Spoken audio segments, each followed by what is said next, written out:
Assalamualaikum warahmatullahi wabarakatuh.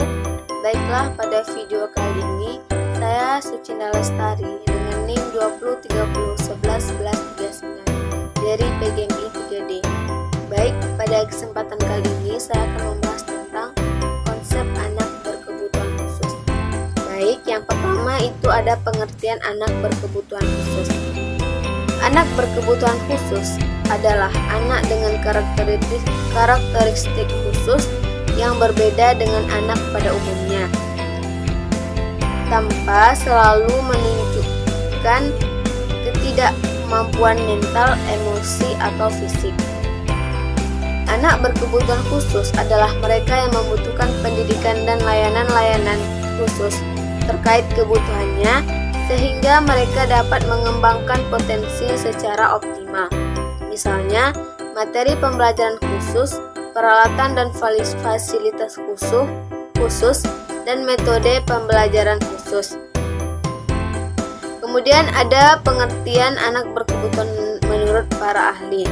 Yang pertama itu menurut Jannah dan Darmawati adalah anak yang mengalami kelainan atau penyimpangan dalam proses pertumbuhan atau perkembangan baik berupa fisik, mental, dan emosional. Yang kedua menurut Sabra pada tahun 2010 dalam Ratnasari pada tahun 2013, anak berkebutuhan khusus pada umumnya memerlukan layanan pendidikan yang berbeda dengan anak-anak normal lainnya. Selanjutnya, klasifikasi atau pengelompokan anak berkebutuhan khusus yang termasuk ke dalam ABK antara lain tunanetra, tunarungu, tunagrahita, tunadaksa, tunalaras, kesulitan belajar, gangguan perilaku, anak berbakat, dan anak dengan gangguan kesehatan. Baik, saya akan membahas satu persatu. Yang pertama, klasifikasi anak tunanetra. Anak tunanetra adalah anak yang mengalami kelainan atau gangguan fungsi penglihatan yang memiliki tingkat atau klasifikasi yang berbeda-beda. Yang kedua, anak tunarungu. Tunarungu adalah istilah yang menunjukkan pada kondisi ketidakfungsian organ pendengaran atau telinga seorang anak. Kondisi ini menyebabkan mereka mengalami hambatan dan keterbatasan dalam merespon bunyi-bunyi yang ada di sekitarnya. Selanjutnya ada anak tunadaksa. Tunadaksa adalah anak-anak yang mengalami kelainan fisik atau cacat tubuh yang mencakup kelainan anggota tubuh maupun yang mengalami kelainan gerak dan kelumpuhan. Selanjutnya ada anak tunagrahita. Tunagrahita dikelompokkan berdasarkan berbagai tinjauan. Yang pertama berdasarkan kapasitas intelektual, yang kedua berdasarkan kemampuan akademik, yang ketiga berdasarkan tipe klinik pada fisik. Kemudian yang kelima ada klasifikasi anak tunalaras. Anak tunalaras adalah anak-anak yang mengalami gangguan perilaku yang ditunjukkan dalam aktivitas kehidupan sehari-hari, baik di sekolah maupun dalam lingkungan sosialnya. Selanjutnya, klasifikasi anak berkesulitan belajar. Berkesulitan belajar adalah salah satu jenis anak berkebutuhan khusus yang ditandai dengan adanya kesulitan untuk mencapai standar kompetensi yang telah ditentukan dengan mengikuti pembelajaran konvensional. Kemudian yang ketujuh ada anak autis. Autisme adalah kelainan perkembangan sistem saraf pada seseorang yang kebanyakan diakibatkan oleh faktor hereditas dan kadang-kadang telah dideteksi sejak bayi berusia 6 bulan. Kemudian karakter yang menonjol pada seorang anak yang mengidap autis ini adalah kesulitan membina hubungan sosial, berkomunikasi secara normal maupun memahami emosi serta perasaan orang lain. Baik, yang kedelapan ada klasifikasi anak berbakat atau talent.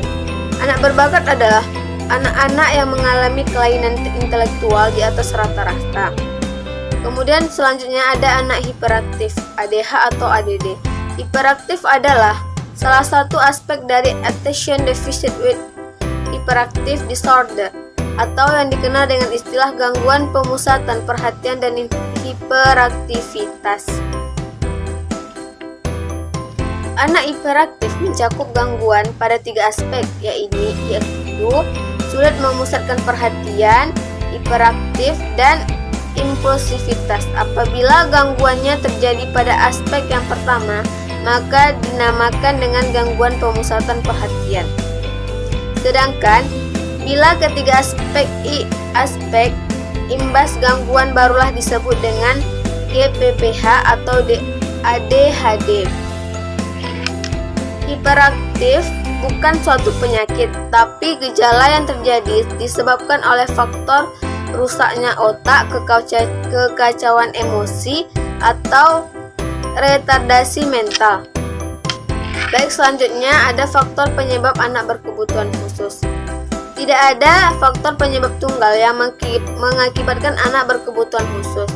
Berbagai macam penyebab kelainan yang mengakibatkan terjadinya penyimpangan atau kelainan sehingga mereka dikelompokkan menjadi anak luar biasa. Yang pertama, faktor penyebab internal. Penyebab faktor internal adalah berbagai penyebab yang terjadi berasal dari dalam diri anak itu sendiri.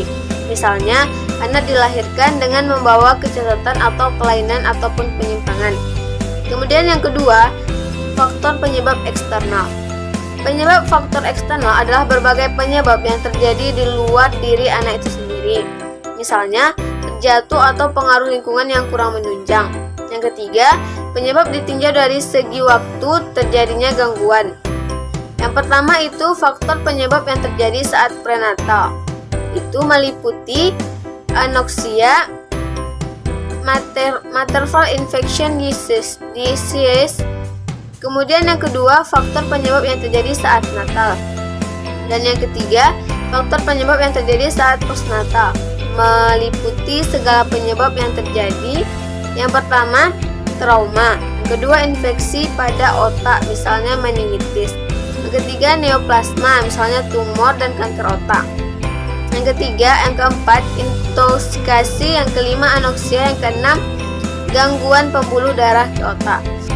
Baiklah, cukup itu yang dapat saya sampaikan. Apabila ada salah kata, mohon dimaafkan. Wabillahi taufiq wa hidayah. Wassalamualaikum warahmatullahi wabarakatuh.